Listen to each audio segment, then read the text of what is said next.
Irmãos, vamos abrir nossas Bíblias no livro de Filipenses.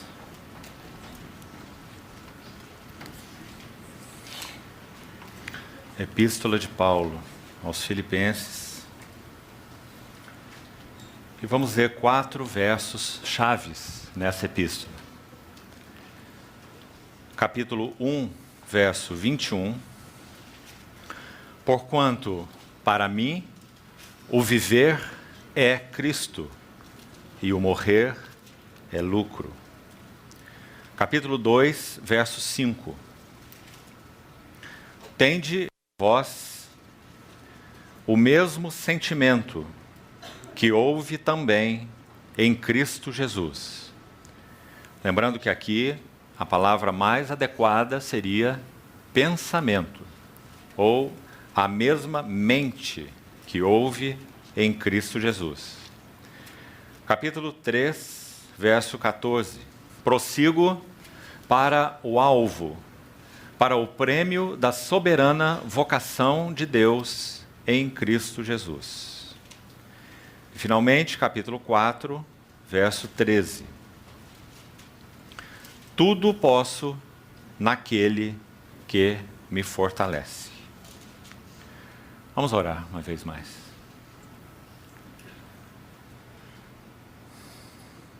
Querido Pai Celestial, depositamos nossas vidas, Tua palavra lida e este tempo de comunhão em torno dela nas Tuas mãos. Encarecidamente te pedimos que Tu nos supras com tudo que carecemos, para que algo mais das belezas, glórias e perfeições do Teu Filho sejam por nós vistas. Por Tua graça, abre Tua palavra aos nossos corações. Concede-nos, pelo Teu Espírito, que nosso entendimento seja iluminado, para que possamos saber qual a esperança de nosso chamamento. Toma, Senhor, cada um de nós e todo esse tempo de comunhão debaixo de Teu governo. Encabeça-nos, glorifica Teu nome. Ensina-nos, encoraja-nos, exorta-nos, te pedimos, em Teu precioso nome. Amém. Queridos irmãos, ontem então demos um primeiro passo nesse tema que sugerimos, o caminho da experiência espiritual. E como o próprio título sugere, esse é um imenso assunto. Nós precisaríamos de todo o Novo Testamento, essas epístolas, particularmente de Paulo e os outros escritores, para tratar de um assunto tão intenso, tão rico, tão sólido, esse tema da experiência espiritual. Claro que nós estamos buscando entender do Senhor, passo a passo, o caminho a seguir nesses tempos que foram designados para nosso compartilhar nesses dias, já que o tema então é tão vasto. O que colocamos ontem, não vamos nem mesmo resumir hoje, para não perdermos tempo com o que já foi colocado, sem necessidades, mas nós vimos que esse tópico, a experiência espiritual, ele realmente é um tópico sólido nas Escrituras e traça um caminho para que nós não nos percamos em subjetivismos. Então, basicamente, o que fizemos ontem, com a ajuda do Senhor, foi usar toda a reunião que tivemos para enunciar algumas marcas de subjetivismo. E o foco, a carga, obviamente, não era negativa, a carga era positiva. Era que pudéssemos ser ajudados a ver o aspecto positivo do tema tratado ontem. Com o que nós devemos estar atentos, como nós podemos ajustar as coisas no seu devido lugar, a fé antes da experiência, os sentimentos espirituais genuínos como consequência de uma vida de devoção e de fé, de relacionamento com o Senhor, enquanto o subjetivismo coloca tudo isso ao contrário. Uma busca de sensações para se confirmar a fé, baseando-se em experiências como evidências de fé. Exatamente o caminho oposto do que as Escrituras nos ensinam. E concluímos falando um pouco sobre o terrível perigo e dano da introspecção, que um servo do Senhor, então, como citamos, do século passado, chamou de a mais grave doença espiritual, a introspecção. Estarmos nos consultando o tempo todo, nos examinando o tempo todo, medindo a nossa temperatura espiritual o tempo todo e incorrendo em dois grandes erros sobre os outros que já citamos, relacionados à própria introspecção. Ou o perigo, o grande perigo de uma depressão, por estarmos nos avaliando e avaliando e avaliando todo o tempo, e, por outro lado, o outro polo, um ensoberbecimento. E parece, irmãos, que de muitas formas, a soberba, ela é um gravíssimo pecado espiritual, poderemos assim dizer. Ela é mesmo destacada dos outros pecados espirituais, por alguns motivos. Por exemplo, quando o salmista conclui o seu Salmo 19, um maravilhoso salmo, sobre a palavra de Deus, também assim como o Salmo 119, a primeira sessão trata da glória de Deus na criação, e a segunda sessão trata da glória de Deus na palavra. Esse é o Salmo 19. E o salmista conclui assim: por eles, por tua palavra, teus mandamentos, teus preceitos, se admoesta o teu servo, em os guardar a grande recompensa. Então ele diz: também da soberba guarda o teu servo, que ela não me domine. Então serei irrepreensível e ficarei livre de grande transgressão. Veja que o salmista não diz apenas transgressão. Ele diz: ficarei livre de grande transgressão. Por quê? Porque sabemos que esse é o pecado original de Lúcifer, o anjo de luz. Que ser livre que era, assim foi criado por Deus, não era um ser manipulado por Deus, como nós também não somos, mesmo Deus em sua soberania não nos manipula. Então ele decidiu no seu coração assumir o lugar da glória do Filho de Deus. Isso foi o que ele almejou. Serei como Deus. Nesse alto trono eu me assentarei e serei semelhante ao Altíssimo. Uma loucura, porque é impossível que uma criatura assuma a glória do seu próprio Criador. Então, e a soberba é loucura. Então, por causa dessa concepção errônea, equivocada em seu coração, ele então foi justamente julgado por Deus. Então, esse mesmo veneno e semente foi injetado no casal no Éden. Então, todos nós, por natureza, temos esse elemento terrível dentro de nós, a soberba. E quando nós damos lugar, de alguma maneira, à introspecção, nós abrimos portas para a soberba. Porque buscamos, de alguma maneira, encontrar lugares e parâmetros para, então, de alguma maneira, nos louvarmos, nos glorificarmos, nos aprovarmos e por aí em diante. Então, ontem falamos sobre aqueles perigos ligados ao subjetivismo. Hoje nós vamos dar o segundo passo, entrando nessa epístola aos Filipenses. Já foi dito por alguns servos do Senhor, concordamos com eles, que essa epístola aos Filipenses poderia ser colocada debaixo de um tema: a experiência cristã normal. Se queremos saber sobre a vida cristã normal, precisamos conhecer Romanos, particularmente. Se queremos saber sobre a experiência cristã normal, precisamos conhecer Filipenses e 2 aos Coríntios. Das 13 epístolas de Paulo, 2 aos Coríntios e Filipenses são as duas epístolas mais autobiográficas. Claro que nas outras, as outras epístolas de Paulo não são tratados, graças ao Senhor, ele não escreveu nenhum tratado, ele escreveu cartas. E nas cartas nós conhecemos não apenas a visão do homem, Paulo, mas o próprio homem. E o que a graça de Deus realizou naquele vaso. Por isso as epístolas são tão importantes. Então todas elas, por serem epístolas, contêm algo, digamos, da biografia de Paulo. Mas não há entre as 13 epístolas de Paulo, veja que ele escreveu quase metade de todo o Novo Testamento, que vaso esse que o Senhor preparou e usou dessa maneira, o apóstolo Paulo. Das suas 13 epístolas, 2 são intensamente autobiográficas. Então, queridos irmãos, já do início, nós não gastaremos tempo com o 2 aos Coríntios, para o encargo desses dias, mas já está aí um encorajamento para você. Não deixe de se debruçar sobre a 2ª epístola de Paulo aos Coríntios. É uma carta de vida, jornada cristã e serviço cristão. Queremos compreender bem o que é ministério cristão? Não há como compreendermos sem 2 aos Coríntios. É carta de serviço, é carta de ministério, jornada, vida cristã e serviço cristão.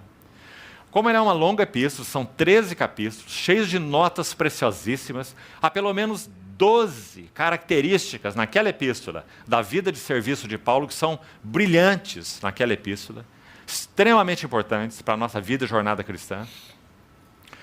Mas nosso encargo para essa noite é Filipenses, essa epístola de 4 capítulos, porque também é uma tremenda epístola autobiográfica, sintética, rica, profunda, e que nos dá uma visão clara de como Paulo entendia esse assunto, experiência cristã, que é o nosso tema. Experiência cristã não é algo que tem base subjetiva. Experiência cristã é algo que tem base objetiva. E por causa do fato, da fé, da visão, da revelação, do que temos conhecido do Senhor pela fé e revelação do Espírito, então nós vamos entrando no que vamos chamar de experiência cristã. Então, lembre-se que ontem nós citamos aquela tríade, também de um irmão do passado, muito interessante a sua sugestão, aquela tríade que caminha sobre o muro. Nunca se esqueça daquilo. Creio que será muito útil na tua jornada de serviço ao Senhor. À frente vai o fato. Fato sempre. O fato eterno. Os fatos em Cristo. O que Deus é em Cristo. O que nós somos em Cristo. O que a igreja é em Cristo. Os eternos propósitos imutáveis de Deus. O Pai das luzes em quem não há variação e nem sombra de mudança. Aquele cujos planos não podem ser frustrados. Fatos. Ah, amados irmãos. Se nossa fé não for depositada em fato, é depositada em quê? Não é? Subjetiva, subjetivismos. Então, fato caminha à frente. A fé deve seguir o fato. Lembra de Hebreus 11? A fé é a certeza de coisas que se esperam e a convicção de fatos que se não veem. Fato, fé e, por último da fila, experiência. Mas, pelo fato de ser o último, não é menosprezado. É desejo de Deus. Para citar um texto tão precioso sobre isso, Pedro escrevendo sua epístola, 1 Pedro 2, logo o primeiro verso ele diz: despojando-vos de toda hipocrisia, maldade, dolo, hipocrisia, etc. Desejai ardentemente, como crianças recém-nascidas, o leite espiritual genuíno, para que por lhe vos seja dado crescimento para a salvação, se é que já tendes a experiência de que o Senhor é bondoso. A palavra para experiência ali em Pedro é degustar, provar, saborear. Não é uma linda palavra? Como se Pedro perguntasse: você tem degustado e saboreado que o Senhor é bondoso? Experiência espiritual. Então, fato, fé, experiência. Graças a Deus, também por aquela frase de Whitefield. Precisamos sempre de mais que um Cristo crido. O Cristo crido vem em primeiro lugar, porque aí estão os fatos. Mas também é desejo de Deus, o Espírito vem morar em nós, para que tenhamos um Cristo sentido. A experiência cristã normal. Conhecer a Cristo não apenas pela revelação do Espírito, mas conhecer a Cristo pela experiência. Então, aí está uma linda epístola de experiência cristã. Experiência cristã normal. Agora, antes de entrarmos em alguns capítulos, até onde pudermos ir, por hoje, se fôssemos enunciar em uma frase, o que seria uma experiência cristã normal? Gostaria de sugerir um enunciado para os irmãos. Eu colocaria assim: experiência cristã normal é um fluir permanente ou uma manifestação fluente da vida, da natureza e da mente de Cristo vivendo em nós. Me permita então repetir. A experiência cristã normal, que todo cristão deveria ter, é uma manifestação fluente da vida, da mente, da natureza de Cristo vivendo em nós e através de nós. Por isso, logo no primeiro capítulo, Paulo, então, capítulo 1, verso 21, que já citamos, um dos versos chaves da epístola, ele vai dizer: para mim, o viver é Cristo. E perceba que aí ele está falando algo mais do que Cristo é minha vida. Isso ele diz em Colossenses 3. Quando Cristo, que é a nossa vida, se manifestar, seremos semelhantes a Ele, porque haveremos de vê-lo como Ele é. Aqui ele dá um passo além. Ele está dizendo: Cristo não é apenas minha vida, Cristo é meu viver. E com isso ele acrescentou algo mais. Ele está dizendo, em outras palavras, toda minha ocupação é Cristo. Meu coração e mente são ocupados com Ele 24 horas por dia. Para mim, o viver é Cristo. Cristo é minha atmosfera. Cristo é meu ambiente. Nele eu vivo, permaneço, habito. Para mim, o viver é Cristo. Agora, a ênfase dos outros capítulos, para podermos esboçar o livro e talvez didaticamente ficar mais claro, segundo verso-chave que citamos, capítulo 2, verso 5. Tende em vós a mesma mente que houve também em Cristo. Então podemos dizer que em Filipenses 1, 21, Paulo está dizendo: Cristo é nosso, ou é meu, viver.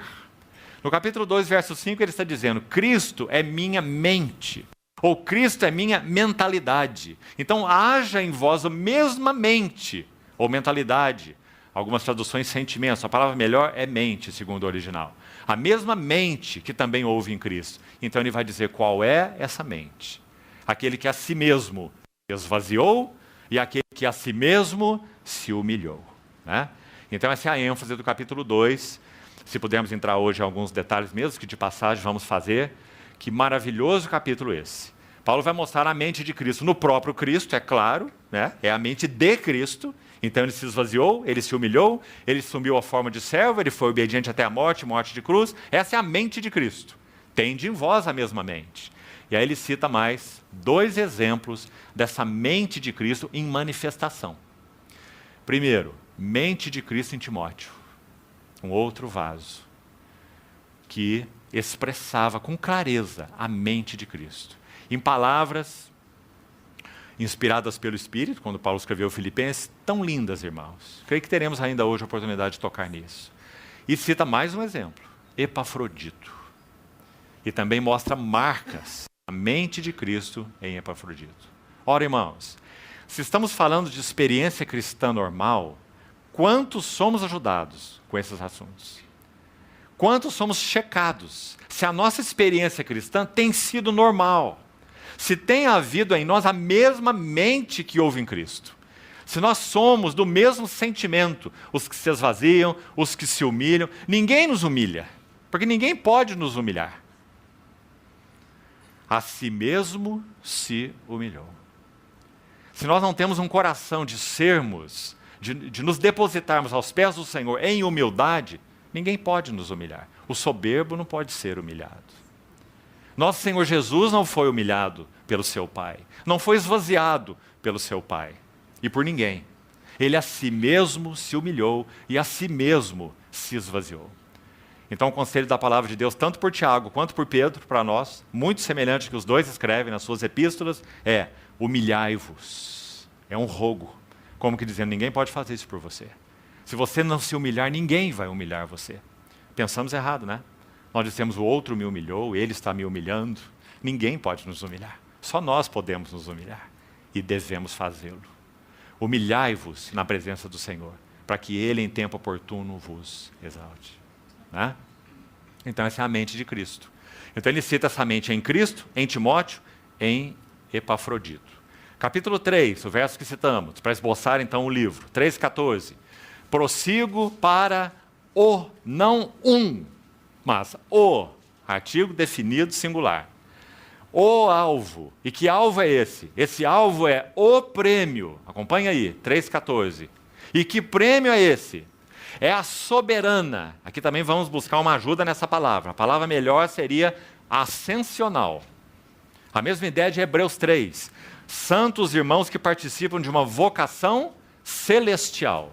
Então, uma soberana vocação, ou uma ascensional vocação de Deus em Cristo Jesus. Então, esse é o alvo e esse é o prêmio. Então, qual era o alvo de Paulo? Atingir a plenitude da vocação ascensional para a qual foi chamado. Então, ele diz, para isso eu prossigo e não me distraio. Depois nós vamos ver em que palavras ele colocou isso. Muito interessantes também, nesse contexto do capítulo 3. Por enquanto estamos apenas esboçando o livro. Capítulo 4, finalmente, o verso que nós lemos, mais um verso-chave, 4:13. Quando ele diz, tudo posso naquele que me fortalece. E também precisamos ver exatamente, já fizemos isso outras vezes aqui mesmo com os irmãos, em Londrina. Qual é o contexto em que Paulo colocou essa frase tão importante? Tudo eu posso em união com aquele que me fortalece. Então vamos esboçar os 4 capítulos. Cristo é meu viver, capítulo 1. Capítulo 2, Cristo é minha mente. Capítulo 3, Cristo é meu alvo. E capítulo 4, Cristo é meu tudo. Essa é a experiência cristã normal. Agora, irmãos, vamos ao livro, então, passo a passo agora, extraindo algumas lições, conforme for possível. No capítulo 1, que tem esse foco, Cristo é nosso viver, gostaria de separar aqui alguns versículos para nossa instrução no assunto caminho da experiência espiritual. Primeiro, vamos para a oração de Paulo. Ela está ali no verso 9, localize, por favor. 9 a 11. Primeira coisa interessante aqui, irmãos, é Paulo escrever suas orações. Você não acha isso interessante? Se você escreve uma carta para uma pessoa, que no caso ele escreveu para uma igreja, você pode até dizer para essa pessoa, ou para esse grupo, digamos assim, que você tem orado por eles e apresentado a eles diante do Senhor.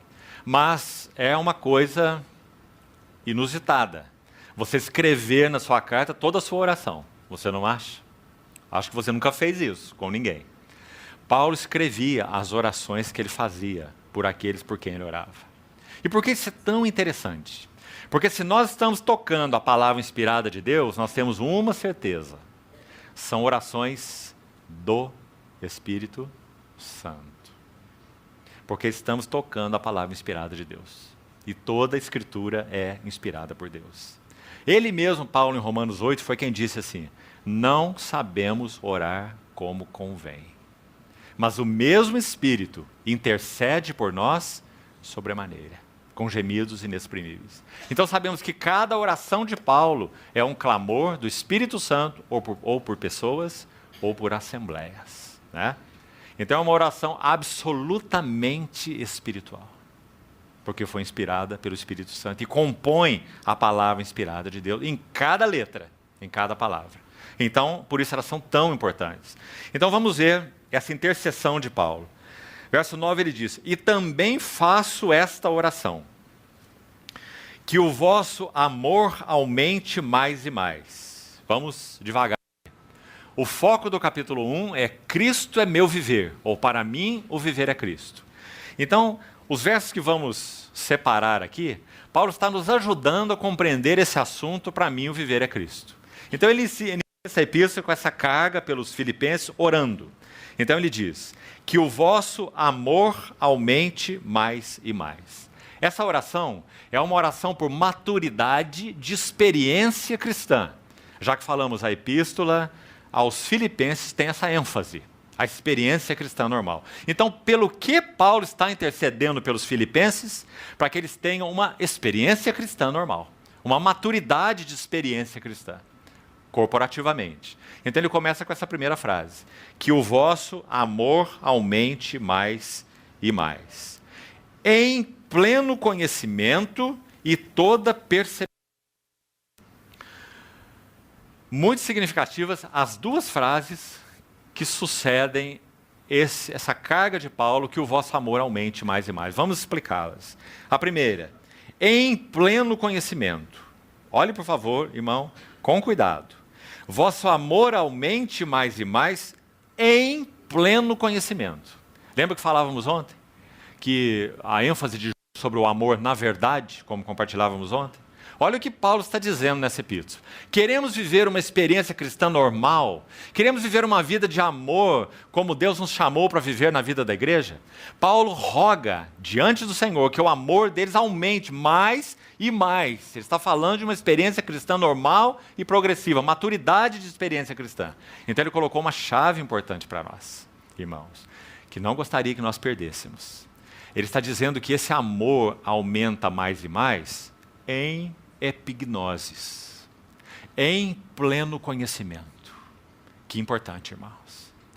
Se nós realmente não formos um povo que dedicadamente retornamos às Escrituras, para vermos Cristo nas Escrituras, para vermos os propósitos de Deus nas Escrituras, para termos uma clareza maior sobre Cristo e a igreja, o mistério de Deus, para realmente conhecermos a Deus na sua palavra, nós nunca iremos viver maturidade de amor na vida da igreja.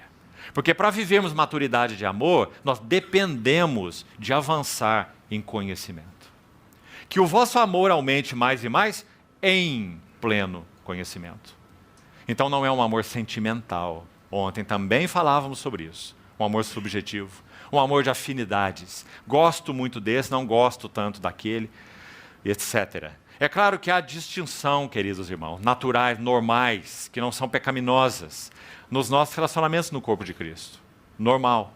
Nosso Senhor, dentro do seu próprio grupo de apóstolos, teve distinções relacionais. Ele não se relacionou com Mateus da mesma maneira que ele se relacionou com João. É muito evidente, não é? Agora, podemos dizer que o Senhor amava mais João do que Mateus? Certamente não, não é? Então, que o vosso amor aumente mais e mais em pleno conhecimento. Porque crescermos nesse pleno conhecimento é necessário para que o nosso amor aumente. Vamos entender melhor isso? Deixe sua epístola, por favor, marcado aí, Filipenses. Abra na epístola de Paulo a Filemon. Esse livrozinho, epístolazinha antes do livro de Hebreus. Verso 4. Dou graças ao meu Deus, lembrando-me sempre de ti nas minhas orações. Aí está Paulo de novo, orando de novo, agora por uma pessoa, agora não é uma assembleia, não é? É Filemon. E ele diz que estava orando então por ele, ciente do teu amor, da fé que tens para com o Senhor Jesus e todos os santos. No verso 6, ele descreve a oração, mais uma vez. Pelo que ele orava por Filemon. Então, aí está o ponto que vai nos interessar nesse momento. Olhe com cuidado. Paulo orava por Filemon para que, verso 6, a comunhão da tua fé se torne eficiente no pleno conhecimento, a mesma palavra que lemos lá em Filipenses, epignosis. A comunhão da tua fé se torne eficiente no pleno conhecimento de todo o bem que há em nós. Agora, me permita alterar essa tradução aí para um sentido mais claro. Por causa de Cristo. A versão revista atualizada coloca, para com Cristo. A ideia mais precisa é por causa de Cristo. Então vamos entender o que está sendo dito. Paulo está dizendo, Filemon, oro por você, para que a comunhão da tua fé se torne eficiente. Nós podemos ter uma comunhão muito ineficiente. Uma comunhão de pipoca, uma comunhão de churrasco, uma comunhão social, uma comunhão seja do que for. Nem devíamos usar essa palavra comunhão, né? Devíamos dizer, irmão, vai lá em casa, vamos comer um churrasco juntos. Seria melhor do que dizer, vamos ter uma comunhão e chegar lá só comer o churrasco sem comunhão, né? Como ocorre frequentemente. Então nós chamamos muita coisa de comunhão que não tem nada a ver com comunhão. Então Paulo ora por Filemon dizendo que a comunhão da tua fé se torne eficiente. Que palavra importante. Quanta comunhão ineficiente nós temos, irmão. Comunhão de tagarelice, comunhão que não acrescenta nada, comunhão de palavras vãs, comunhão de política, de economia, comunhão de time de futebol. Quanta besteira. E nós não somos edificados em nada. Não é verdade? Paulo orava para Filemon para que isso não ocorresse. Não significa que não se possa falar nesses assuntos, mas significa que não é isso que está no nosso coração. Quando nós sentamos numa mesa, não é isso que nos comove. Não é? Que seja assim. Para que a comunhão da tua fé se torne eficiente, não ineficiente. Como a comunhão da fé do Filemon se tornaria eficiente? Segundo, o pleno conhecimento, a epignose. Conhecimento do quê? De todo bem que há em nós por causa de Cristo. Está bem claro agora o versículo? Irmãos, quanto bem que há em nós por causa de Cristo? Você quer saber? Estude a sua Bíblia. Há muito bem em nós por causa de Cristo. Aliás, todo bem que há em nós é por causa de Cristo, não é? Então a comunhão da nossa fé é eficiente quando nós compartilhamos todo bem que há em nós por causa do nosso Cristo, nosso Senhor. Então é uma comunhão eficiente. Edificamos uns aos outros, aconselhamos uns aos outros, advertimos uns aos outros, corrigimos uns aos outros, encorajamos uns aos outros. Essa é uma comunhão eficiente. Sabe, irmão, não sei se você vai concordar comigo, certo? Obviamente tem toda a sua liberdade, mas me permita fazer a minha avaliação. Mais de 50% da comunhão dos santos é ineficiente.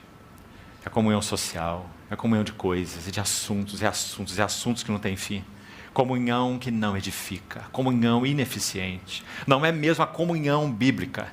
Tem seu lugar, tem lugar na amizade, tem lugar num bate-papo, seja lá o que for. Mas não é a comunhão que Paulo está se referindo. Compreende, irmão? Então que o Senhor nos ajude a nos afinarmos mais nessa comunhão. Se Cristo e suas verdades, sua glória, suas perfeições têm sido contempladas por nós, meus irmãos, o servo do Senhor, Austin Sparks, disse certa vez assim: se Cristo é meu tema, minhas mensagens são inesgotáveis. Mas nós temos muitas palavras e pouca mensagem, porque Cristo não é nosso tema. Para que a comunhão da tua fé se torne eficiente no pleno conhecimento de todo bem que há em nós por causa de Cristo. Que lindo versículo. Sabe como às vezes, olhando esse versículo, eu imagino? Uma enciclopédia de 30 volumes. Aí você pagou, antigamente tinha vendedor que batia na porta para vender umas coisas dessas. Barça e outras. Né? Você comprava aquele elefante branco, não sabia o que fazia com aquilo. Né? Então você assinava o recibo lá e ia esperar aquela coisa vir pelo correio. Né? E vinha aquela enormidade. Você punha na estante assim, enchia a estante. Né? E ninguém lia nem o primeiro volume. Né? Dos 30 que tinha. Então, isso é o que o versículo 6 diz. Que a comunhão da nossa fé, ela se tornará eficiente na medida que essa epignosis for crescendo. Pleno conhecimento. Então, tomo 1, tomo 2, tomo 3, tomo 4, tomo 5. Todo bem que há em nós por causa de Cristo. Que maravilha. Né? Da mesma maneira, pelos filipenses, ele orou assim: que o vosso amor aumente mais e mais. Paulo quer que eles cresçam em amor, mas para eles crescerem em amor, eles vão precisar crescer em conhecimento. Aumente mais e mais em pleno conhecimento. Não é amor aumente mais e mais em afinidades, em simpatias, compreende? Mas é aumente em pleno conhecimento. Só assim nosso amor pode aumentar, querido irmão, mesmo. Então, aí está uma ilustração em Filemon do que Paulo orou em Filipenses. Vamos voltar lá, onde nós estávamos. Filipenses 1, 9. Que o vosso amor aumente mais e mais em pleno conhecimento, e tem outra palavra, que também vamos considerá-la. Toda percepção. Que palavrinha bonita e importante é essa. 1 João 2,20, você conhece certamente esse verso, diz assim: vós todos possuís unção que vem do santo, e todos tendes conhecimento.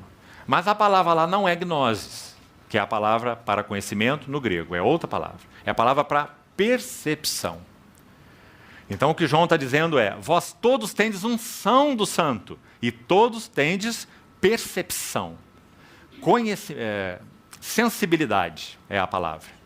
A mesma expressão, embora não seja a mesma palavra, Paulo usa aqui a expressão correlata, então, nesse verso 9. Que o vosso amor aumente mais e mais, em pleno conhecimento, que é a palavra epignosis, e toda a sensibilidade, ou toda a percepção. Você vê que interessante o caminho da experiência espiritual que Paulo está traçando para nós aqui? O alvo é amor, Ele já disse em outra carta, o amor é o vínculo da perfeição, não é? O fruto do Espírito é, número 1, amor, que resume todo o fruto. Então esse é o foco e sempre será o foco. Agora, pois, permanecem a fé, a esperança e o amor, estes 3. Mas o maior deles é o amor. Então que o vosso amor aumente mais e mais, mas ele está traçando o caminho. Não vai aumentar se vocês não crescerem no conhecimento de todo o bem que há em vós, por causa de Cristo, como já explicamos. E também não vai crescer se vocês não crescerem em sensibilidade, em percepção. Como nós precisamos disso no corpo de Cristo, queridos irmãos. E na experiência cristã normal. Sensibilidade uns para com os outros. Percepção uns para com os outros. Irmãos, só o Espírito Santo pode nos dar a devida leitura nos nossos relacionamentos. Quantas vezes nos nossos relacionamentos, nem nossos irmãos sabem dizer o que estão ocorrendo com eles? Só o Espírito Santo é capaz de nos dar percepção, sensibilidade espiritual. Digamos, para lermos atrás das palavras. Que nem mesmo o que está falando sabe o que está acontecendo com ele próprio. Há uma narrativa muito interessante, histórica, certa vez, muito interessante. O irmão Otmani se reuniu com um grupo de 20 cooperadores. E estava os ajudando de alguma forma na vida espiritual. 20. Cada um deles, numa reunião, assim, digamos, informal, apresentou para eles um conflito específico na sua jornada espiritual. Então, irmão, no momento que eu estou vivendo, isso aqui para mim tem sido um conflito assim, não tenho entendido bem isso aqui ou aquilo ali. E algumas coisas eram subjetivas mesmo, né? Estavam ali, de alguma forma, barrados, de algum modo, no seu serviço ao Senhor. 20 irmãos que cooperavam. Esse irmão ouviu os 20 e pôde detectar especificamente os 20 problemas e as 20 necessidades para que eles pudessem superar o que estavam passando e seguirem avançando com o Senhor. Percepção, sensibilidade espiritual. Só o Espírito Santo é capaz de nos conceder isto. Mas não é caindo do céu no nosso colo. Veja, é em pleno conhecimento de todo o bem que há em nós por causa de Cristo, usando lá o Filemon, e toda sensibilidade, toda percepção. Aí ele vai dizer por que esse conhecimento, essa sensibilidade são necessários. Olha o verso 10 na sequência. Para aprovardes as coisas excelentes. Isso aqui também é uma tradução que pode ser melhorada. Esse aprovardes as coisas excelentes. Não quero que esteja errada, obviamente, né?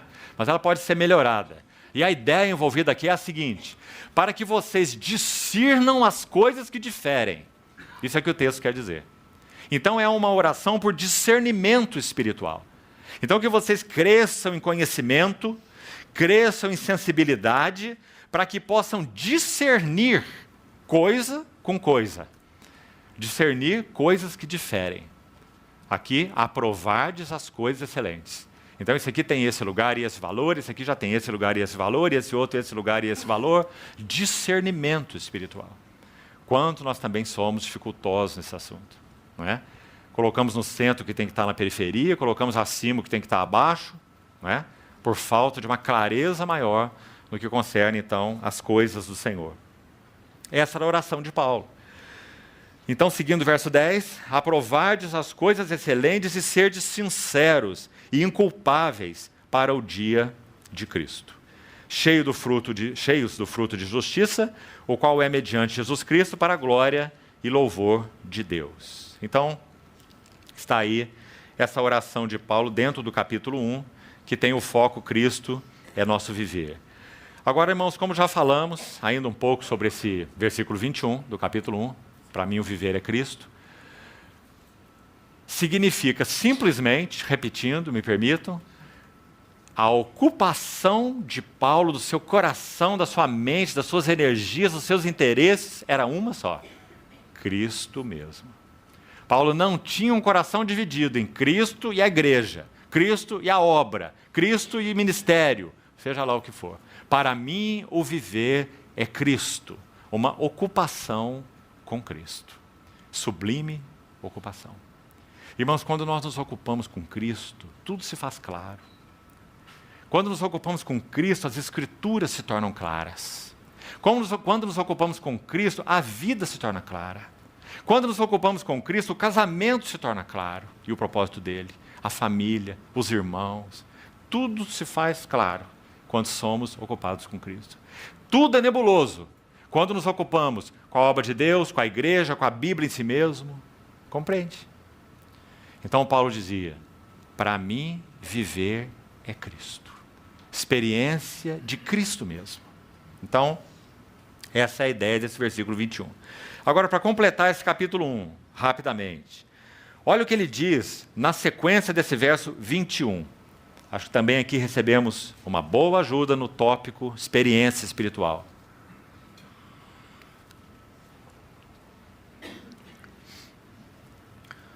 Verso 22.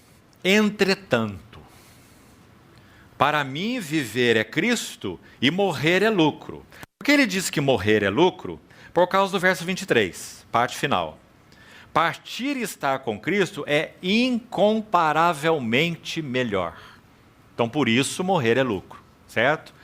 Mas então, quando ele coloca para mim viver é Cristo e morrer é lucro, ele tem um entretanto. Porque ele está dizendo, quanto a mim, eu estou muito claro. Eu tenho o desejo, está aí no verso 23, de partir e de estar com Cristo. Para mim é incomparavelmente melhor. Aí ele diz, entretanto, se o viver na carne traz fruto para o meu trabalho, não sei o que hei de escolher. De um lado e de outro eu estou constrangido. Tendo o desejo de partir e estar com Cristo, que é incomparavelmente melhor, mas por vossa causa é mais necessário permanecer na carne. Agora ouça esses dois versos finais, 25 e 26. Convencido disso, estou certo de que ficarei e permanecerei com todos vós. Essa frase gostaria de destacar. Para o vosso progresso e gozo da fé. Está aí mais um elemento extremamente precioso na nossa experiência cristã normal. Vamos colocar em termos de uma pergunta. Para o que nós vivemos, amados irmãos? A ocupação de Paulo com Cristo era tão imensa e tão intensa que a sua vida podia se resumir nessas palavras que ele disse. Eu permaneço na carne. Ele quer dizer, permaneço na carne, obviamente, nessa vida física, né? Embora andando na carne, não militamos segundo a carne. Acho que isso é muito claro para todos nós, né? Não está falando sobre um viver carnal, está falando sobre um viver no corpo. Então ele diz, permaneço nessa carne, com um propósito, vosso progresso e gozo da fé. Como isso nos sonda, irmãos? Para o que vivemos?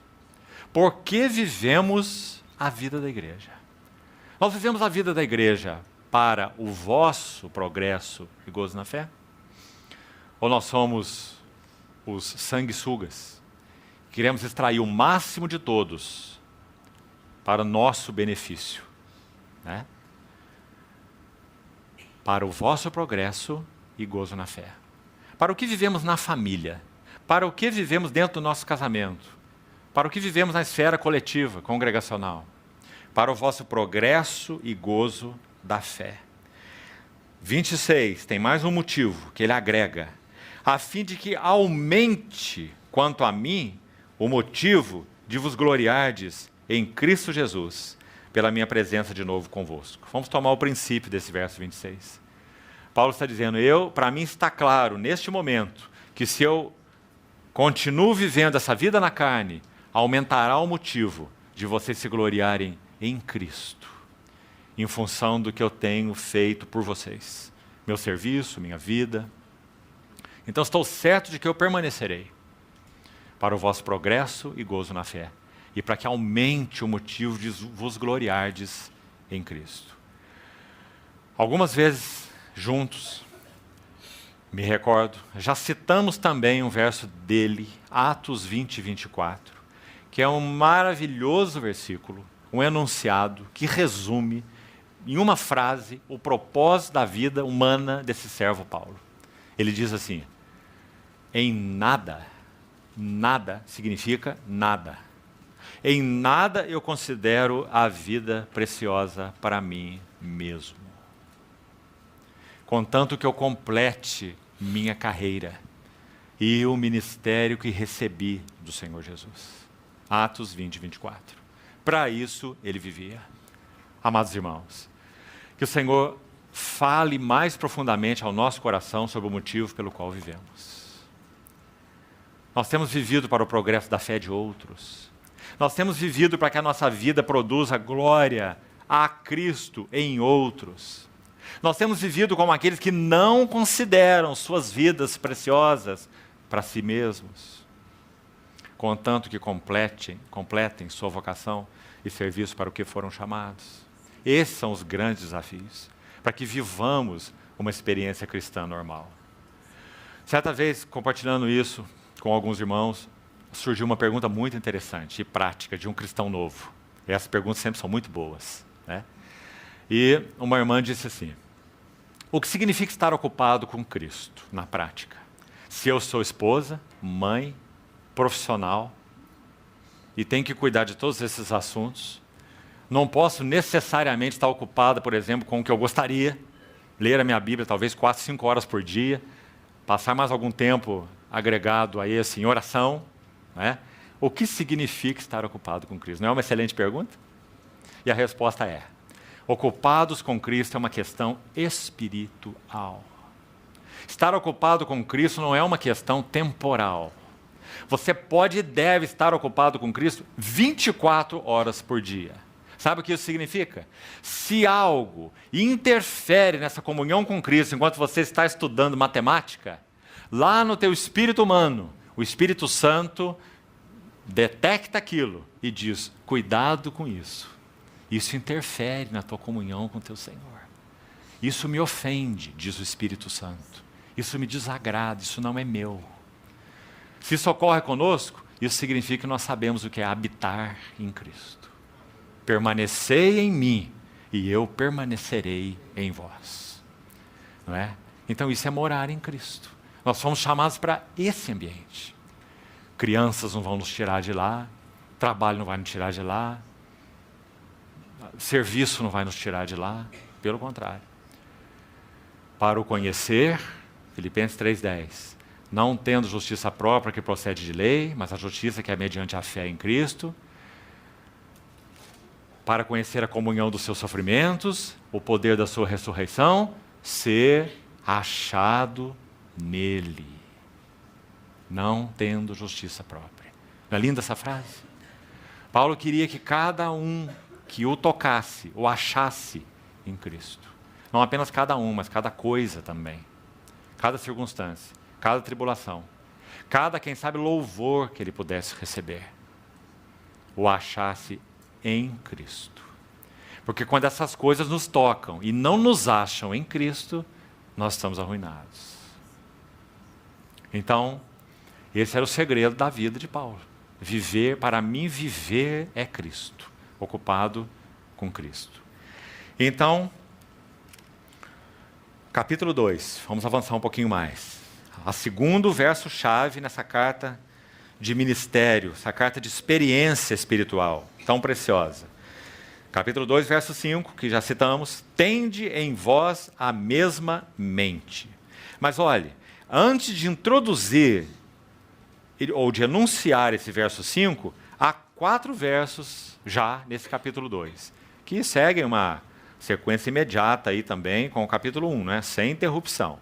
Nós vamos tomar esses 4 versos aí, anteriores a essa expressão, tende em vós a mesma mente. E eu gostaria de fazer um comentário aqui, irmãos. Vamos lê-los primeiro. Se há, pois, alguma exortação em Cristo, alguma consolação de amor, alguma comunhão do Espírito, se há entranhados afetos e misericórdias, completai a minha alegria, de modo que penseis a mesma coisa. A palavra para penseis aqui é a mesma para sentimento no verso 5, na língua original. Por isso deveria ser colocada ali a palavra pensamento ao invés de sentimento. Então a preocupação de Paulo aqui é com esse pensamento espiritual, ou a mente de Cristo. Então, penseis a mesma coisa, tenhais o mesmo amor, sejais unidos de alma, tendo o mesmo sentimento. Nada façais por partidarismo ou vanglória, mas por humildade, considerando cada um os outros superiores a si mesmo, não tenha cada um em vista o que é propriamente seu, senão também cada qual o que é dos outros. Bom, o texto está muito claro. Eu gostaria de sugerir algo aqui para a nossa avaliação, juntos. Irmãos, na minha observação, há pelo menos 3 fases que qualquer assembleia passa. Então, o Senhor nos ajude a nos avaliarmos diante dele com o que vou sugerir. Não importa quantos anos isso decorra. Nas assembleias mais velhas, às vezes isso demorou mais anos. Mas assembleias que já podem ter um suporte maior, de alguma forma, alguma ajuda maior, de assembleias mais maduras ou de outros irmãos que a servem. Então não há como você colocar dentro de escalas de tempo esse assunto. Mas isso não importa. O que importa é que essas 3 fases necessariamente ocorrerão em todas as assembleias do Senhor.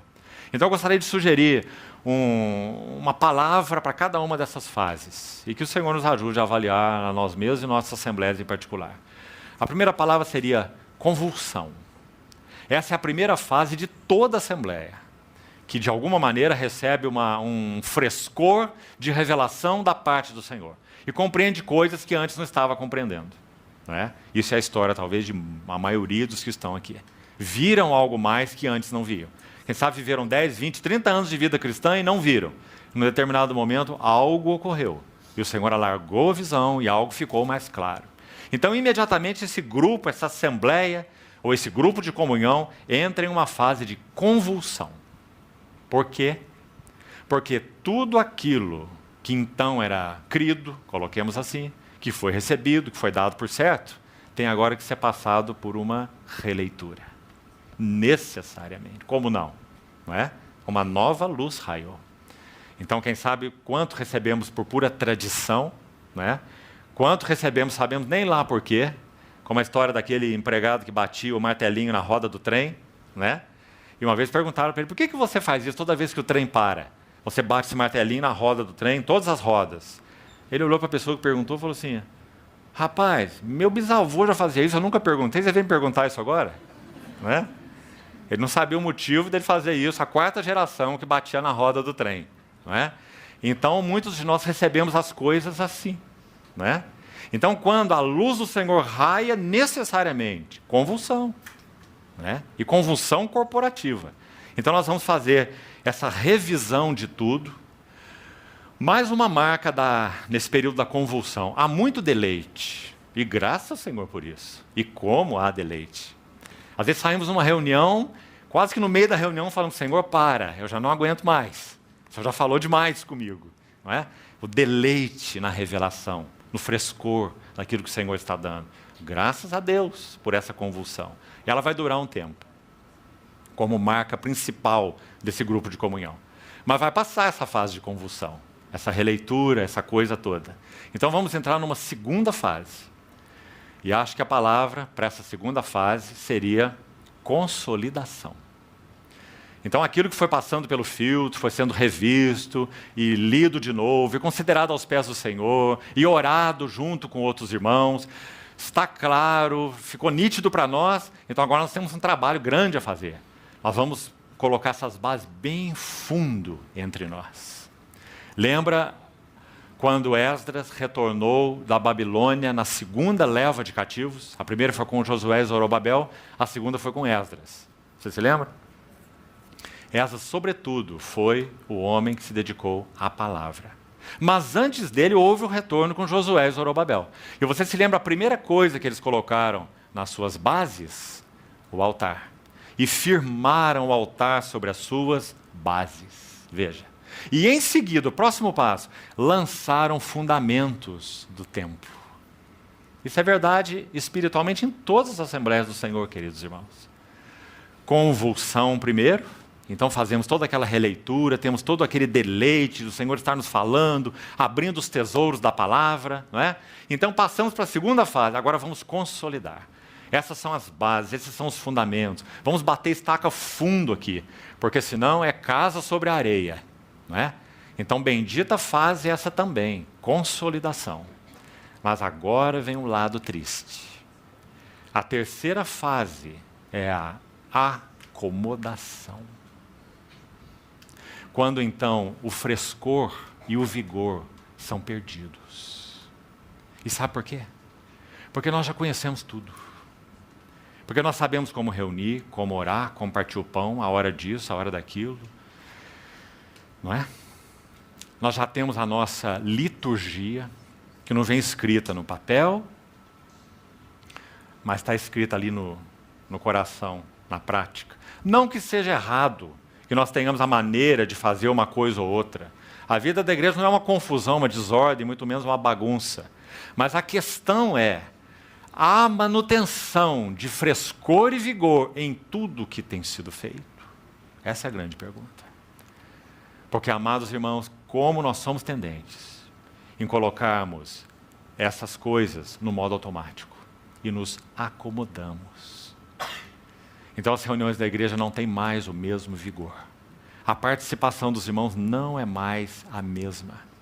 O partir do pão não tem mais aquele senso precioso da presença do Senhor. Misto de quietude com adoração. Perdemos. A palavra ministrada passa a ser estudos, estudos e estudos. Mas não há vigor, poder e frescor.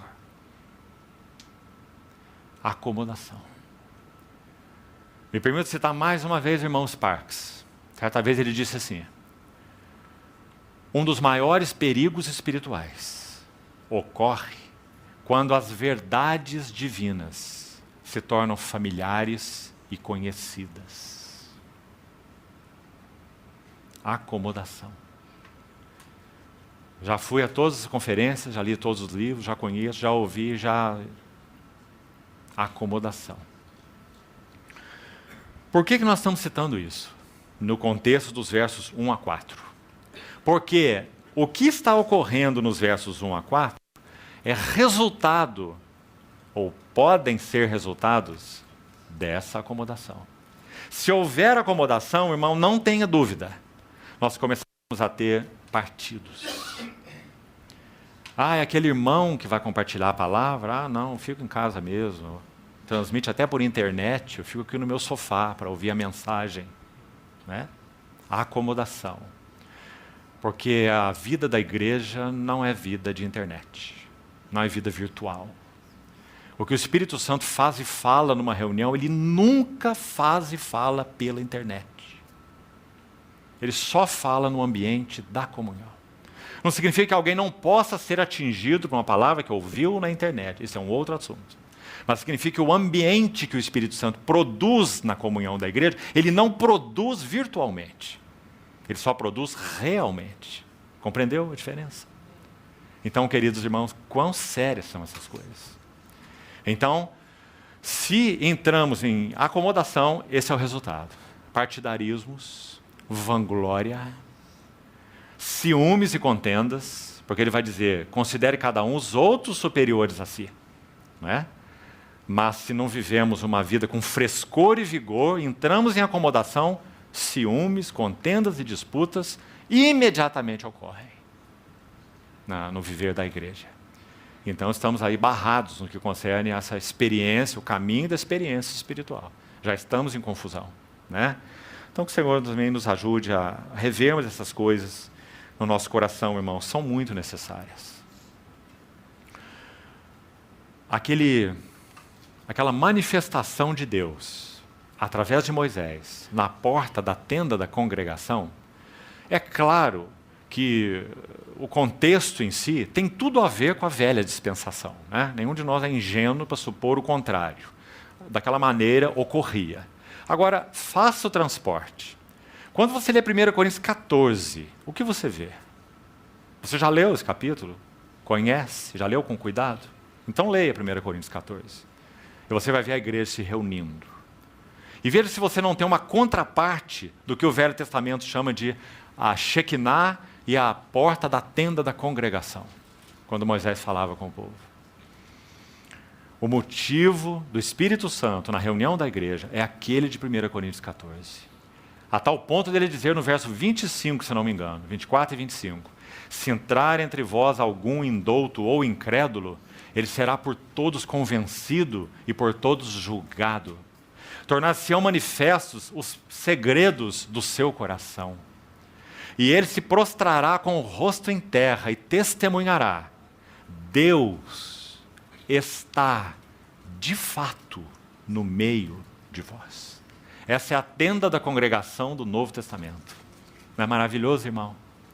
Agora, quanto nós temos desviado desse propósito por muitos motivos? Preocupados com conhecimento bíblico, com boa mensagem, ou seja lá o que for, né?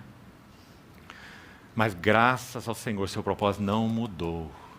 Ele quer que a sua casa seja o lugar onde Ele é experimentado. Onde o Supremo Pastor toma sua vara e seu cajado, e em cada reunião, seja ela de Ministério da Palavra, de Partido do Pão, reunião de grupos, em casa, aqui, seja onde for e como for, lá está o Supremo Pastor, com a vara e o cajado. Ele está passeando no meio de nós e fazendo uma obra que só Ele pode fazer. Conhece pensamentos e propósitos de cada um dos corações. Lida conosco de modo individual. Fala aquela palavra que ninguém poderia nos falar. Atinge o nosso coração, perfura, conduz ao arrependimento. Não é? Irmãos, se nós não provermos um ambiente assim para o Senhor, o que são as reuniões da igreja? Em nada se difeririam de um seminário bíblico para estudar a Bíblia. Reuniões de estudo bíblico. Isso não é o propósito de Deus ao nos chamar. Então, tende em vós a mesma mente que houve em Cristo. É o foco do capítulo 2. Nosso tempo está avançando, precisamos ir concluindo. Então, vamos só nominar aí para os irmãos fazerem seus estudos. No verso 19 desse capítulo, por favor, localize aí, 2:19. Paulo vai citar exemplos da mente de Cristo. Como já falamos. E olhe que exemplos importantes. Espero no Senhor Jesus mandar-vos Timóteo o mais breve possível, a fim de que eu me sinta animado também, tendo conhecimento da vossa situação. Olha o verso 20 até 22. Olha a expressão da mente de Cristo em Timóteo. Que coisa maravilhosa. Primeiro Paulo diz: a ninguém tenho de igual sentimento. Irmãos, que coisa mais linda essa. O pecado fez um estrago tão grande em nós, que nós conseguimos ser divididos de nós mesmos. Imagina dos outros. Não é? Você já teve a sensação, se o Senhor de alguma maneira não tem santificado você, né? Acho que lá no início da vida cristã todos nós experimentamos isso, né? Conflito tão grande que nós acordamos de manhã e a sua vontade é descoxar a cabeça do pescoço, assim, rodar assim, tirar do pescoço, colocar no canto da sala e sair sem ela, não é? De tanto que ela te perturba, não é? Divididos consigo mesmos, pensamentos discordantes, ansiedades e tudo mais, né? Então, Paulo está citando Timóteo aqui e está dizendo: eu e ele somos como um só. A ninguém eu tenho de igual sentimento. Irmãos, ninguém pode realizar essa obra, senão o Espírito Santo, através do trabalho da cruz. Moendo e misturando, fazendo um só. Né? Esse era Paulo e aquele que ele chama de meu amado filho Timóteo. Né? Amados irmãos, me deixe colocar uma coisa aqui. Quando ele escreve 2 Coríntios 12, e diz assim: conheço um homem que há 14 anos, no corpo ou fora do corpo, não sei, Deus o sabe, foi arrebatado até o terceiro céu e ouviu coisas inefáveis. Lembra-se. Os eruditos vão nos dizer, estudando cuidadosamente a Bíblia, com a sua capacidade de erudição, que o 14 anos atrás, quando Paulo foi arrebatado no corpo ou fora do corpo, nem ele sabia, se remete e se refere a sabe quando?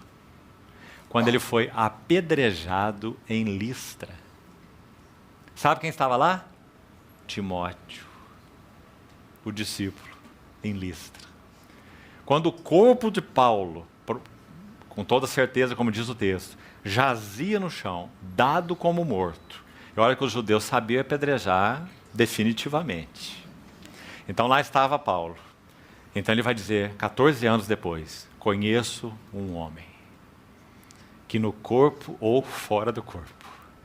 Não sei, Deus o sabe.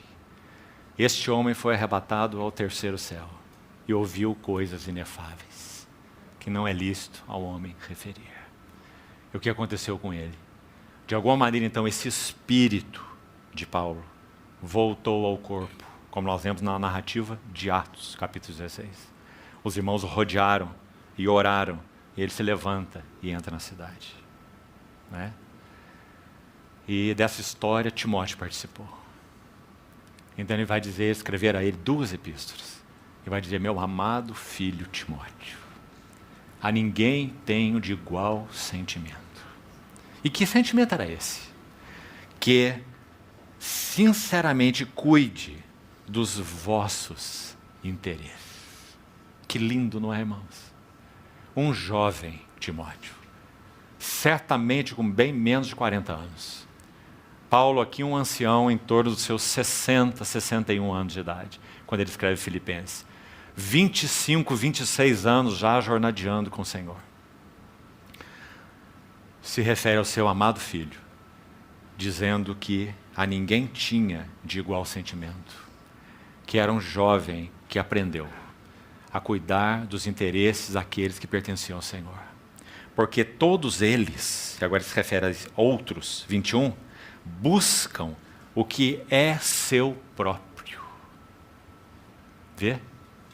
E não o que é de Cristo Jesus. Que linda epístola é essa, não é, amados irmãos? A experiência cristã normal. O caminho da experiência cristã equilibrado, sadio, normal. A maneira como o Espírito Santo quer conduzir todos nós. Né? E conheceis o seu caráter provado. Ah, como essa palavra é preciosa. Caráter. Que crise nós vivemos hoje na igreja de caráter. Timóteo, como falamos, um jovem, menos de 40 anos. E Paulo vai dizer, ele tem caráter provado. Quando escreve para ele, na segunda epístola, 2 Timóteo, capítulo 2, ele diz, procura apresentar-te a Deus aprovado, como um obreiro que não tem do que se envergonhar, que maneja bem a palavra da verdade. Esse era Timóteo. Então está aí um exemplo da mente de Cristo, nesse vaso tão jovem, Timóteo. E conheceis seu caráter provado, verso 22, pois ele serviu ao Evangelho junto comigo, como filho ao Pai. Que palavras mais doces. Me lembro certa vez que um querido irmão mencionou, estudando as epístolas de Paulo, as 13 epístolas, que Paulo menciona nelas mais de 70 nomes de pessoas. E com muitos fazendo deferências pessoais muito claras. Sabe o que isso significa para nós? Vamos dizer assim, o grande apóstolo Paulo, esse homem de tanta estatura espiritual, tanta visão e tanta revelação, era um homem profundamente relacional, amigo, companheiro. Ele se refere ao Epafrodito nessa carta e diz, meu fiel companheiro de jugo. Peço que auxilie essas 2 irmãs aí de Filipos, Evódia e Sintique. Elas estão em contenda. Ajude as 2, para que elas pensem em comum acordo no Senhor. Que doçura, irmãos. Ele começa sua carta usando uma palavra, claro que no original grego é uma palavra mais ou menos como uma palavra em inglês, que significa eu sinto falta de você, né? I miss you, I long you. Mas o nosso tradutor, João Ferreira de Almeida, usou a nossa palavra única em português, saudade. Então ele inicia essa epístola falando, Deus é testemunha da saudade que eu sinto de todos vós, nas ternas misericórdias de Cristo. Então, aí está o exemplo da mente de Cristo em Timóteo. Agora, olhem Epafrodito, verso 25. Julguei também necessário mandar até vós Epafrodito, por um lado meu irmão, cooperador, companheiro de lutas, e por outro, vosso mensageiro, e vosso auxiliar nas minhas necessidades. Ele quem levou o donativo dos filipenses para Paulo. Aliás, esse é um intercâmbio tão lindo, que é sempre bom nos lembrar. Lá estava aquele guerreiro do Senhor aprisionado, Paulo, fiel servo. A igreja de Filipenses, que era fruto do seu trabalho, o amava, enviou donativos materiais para ele, por Epafrodito, e volta com uma epístola que permaneceria aí nas mãos da igreja por 2000 anos. O que será que teve mais valor? Visto que ele tinha de novo saudade, verso 26, de todos vós, e estava angustiado porque ouvistes que adoeceu. A pessoa, quando adoece, só pensa em si mesma. Epafrodito adoeceu e só pensava nos filipenses, porque ficou sabendo que os filipenses ouviram que ele adoeceu. E como o coração deles deveria estar angustiado por ele. Com efeito, ele adoeceu mortalmente. Deus, porém, se compadeceu dele e também de mim, para que eu não tivesse tristeza sobre tristeza. Por isso, tanto mais me apresso em mandá-lo, para que, vendo novamente, vos alegreis, e eu tenha menos tristeza. Recebei-o, pois, no Senhor, com toda alegria, e honrai sempre a homens como esse, visto que por causa da obra de Cristo chegou ele às portas da morte, e se dispôs a dar a própria vida para suprir a vossa carência de socorro para comigo. Não é um lindo capítulo? É o capítulo sobre a mente de Cristo. Está ilustrada na vida, não só de Cristo mesmo, que a si mesmo se humilhou e a si mesmo se esvaziou, mas na vida de Timóteo e na vida de Epafrodito. Essa é a mente de Cristo. Então vamos concluir. No capítulo 3, um comentário breve, verso 14, que já citamos, aí está o verso-chave. Prossigo para o alvo. Então, já explicamos também, Paulo está dizendo que seu coração era todo ocupado com Cristo, e essa soberana, essa ascensional vocação de Deus em Cristo era o seu alvo. E aí ele usa uma expressão que não vamos passar por cima, deixando as coisas que para trás ficam. E vamos nos lembrar, ele está se referindo a todas as tribulações e sofrimentos que teve, mas também está se referindo a todos os sucessos que teve em Cristo. Quantos convertidos, quantas assembleias estabelecidas. Paulo entrando em mundo de trevas, em mundo de pagãos, estabelecendo assembleias para o testemunho do Senhor. E ele diz, esqueço as coisas que para trás ficam e avanço para as que diante de mim estão. Maravilhoso. Ele não tinha o seu coração dividido nem mesmo entre Cristo e a igreja, e entre Cristo e a obra de Deus. Então, esse é capítulo 3, brevemente. E o capítulo 4, então, e vamos concluir. O verso 13, que citamos como verso-chave, esse tudo posso naquele que me fortalece. Cristo é seu tudo. E então, desde o verso 11, o contexto aí, ele vai usar uma expressão também encorajadora para nós, na nossa experiência espiritual. Porque a palavra é aprendi. Significa que um processo se cumpriu. Significa que quando o Senhor o alcançou lá em Damasco, ele não sabia ainda não. Significa que quando ele escreveu lá suas primeiras epístolas para os Tessalonicenses, primeira e segunda, ele também ainda não sabia não. Mas agora, escrevendo aos Filipenses, ele tem algo em torno de 25 anos jornadeando com o Senhor. Uma jornada tão profunda, tão sólida, de tanta intimidade. Então ele vai poder dizer, eu aprendi. Encorajadora palavra para todos nós. Todos somos chamados a aprender a mesma lição. Porque essa é a experiência cristã normal. Não é do super espiritual, não é do super homem, não é do vaso particular do Senhor. É a experiência cristã normal. Qual é a normalidade da vida cristã? É vivermos contente em toda e qualquer situação. Aí ele vai dizer, eu sei ser humilhado e eu também sei ser honrado. Dois polos muito significativos. Quando somos humilhados, tendemos a nos deprimir. Quando somos honrados, tendemos a nos ensoberbecer. Aí ele vai dizer, tanto sei ter abundância, quanto sei ter escassez.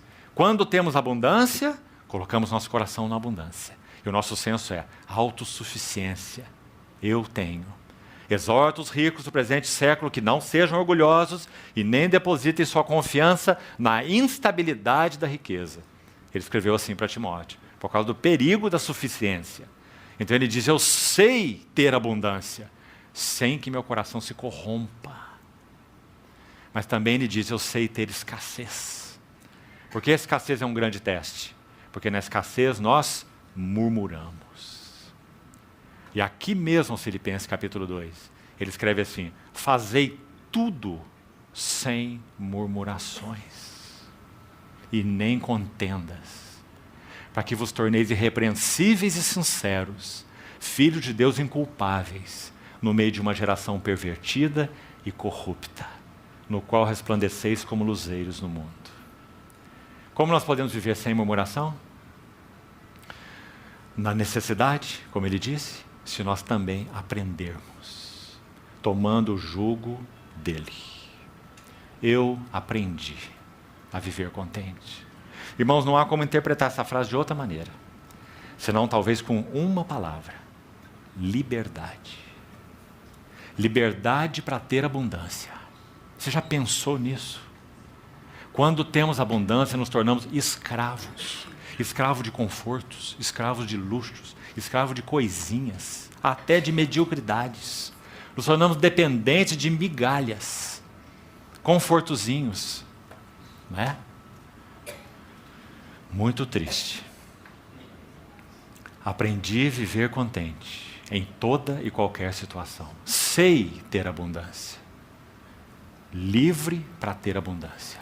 A maioria de nós não é livre para ter abundância. E também é livre para passar escassez. A maioria de nós também não é.